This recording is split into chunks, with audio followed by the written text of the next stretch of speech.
પાલનપુર તાલુકા પોલીસે છેલ્લા 2 વર્ષ દરમિયાન પકડાયેલ દારૂનો નાશ કરવામાં આવ્યો છે, જેમાં કુલ 61,572 જેટલી બોટલો પર રોલર ફેરવી દેવાયું હતું, જેમાં તાલુકા પીઆઈ, ડીવાયએસપી, પ્રાંત અધિકારી સહિત અધિકારી હાજર રહી ચિત્રાસણી ખાતે રોલર ફેરવી દેવાયું હતું.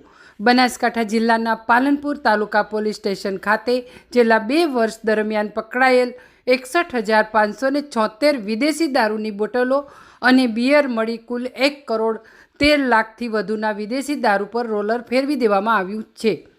પાલનપુર તાલુકાના ચિત્રાસણી જગ્યામાં ડમ્પર દ્વારા વિદેશી દારૂ પહોંચાડી બોટલો ખુલ્લી કરી ગોઠવવામાં આવી હતી, જ્યાં હાજર અધિકારીઓની હાજરીમાં જેસીબી અને બુલડોઝર ફેરવી વિદેશી દારૂનો નાશ કરવામાં આવ્યો હતો, જેમાં પાલનપુર પ્રાંત અધિકારી, ડીવાયએસપી, મામલતદાર, નશાબંધી અધિકારી, પાલનપુર તાલુકા પોલીસ સ્ટેશનના પીઆઈ, પોલીસ સ્ટેશનના પીએસઆઈ તેમજ પોલીસ સ્ટાફ હાજર રહ્યો હતો.